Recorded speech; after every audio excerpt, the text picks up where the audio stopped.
ഇൻക്വസ്റ്റിനകത്ത് നടത്തിയപ്പം അദ്ദേഹത്തിൻ്റെ ജഡ്ഡിക്കടിയിൽ കുറേ ബ്ലഡ് ഉണ്ടായിരുന്നു. ആ ബ്ലഡ് ഇൻക്വസ്റ്റിനകത്ത് പറയുന്നുണ്ട്, പക്ഷെ പോസ്റ്റ്മോർട്ടം ചെയ്ത ഡോക്ടർ അത് പറയുന്നില്ല. എവിടുന്ന് വന്നു ആ ബ്ലഡ്? ഗ്രോയിൻ ഏരിയയിൽ ചവിട്ടിക്കഴിഞ്ഞാൽ ബ്ലഡ് വരും. അതാണ് അൺകോൺഷ്യസ് ആവും ഒരാൾ അന്നേരം. പെൺകുട്ടിയായാലും ആൺകുട്ടിയായാലും ശരി, ആ ഭാഗത്ത് കൂടുതലും മർദ്ദം ഏൽക്കുമ്പോൾ നമ്മൾ അൺകോൺഷ്യസ് ആവും. അന്നേരം ബ്ലീഡ് ചെയ്യും.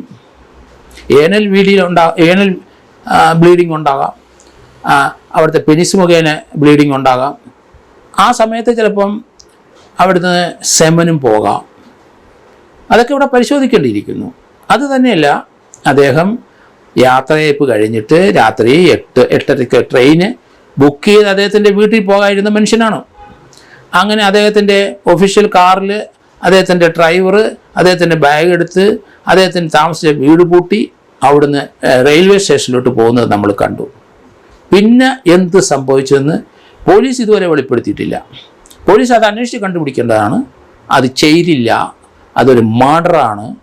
അത് ഈ ഒരു പോസ്റ്റ്മോർട്ടം നടത്താൻ ഇനി കഴിയില്ല. കാരണം അവിടുത്തെ പാർട്ടിക്കാരും എല്ലാവരും കൂടെ ചേർന്ന് ആ ബോഡി അദ്ദേഹത്തിൻ്റെ വീട്ടിൽ, പത്തനംതിട്ട അവിടെ വീട്ടിൽ കൊണ്ടുവന്നിട്ട് അവിടെ അത് ദഹിപ്പിച്ച് കളയുകയും ചെയ്തു.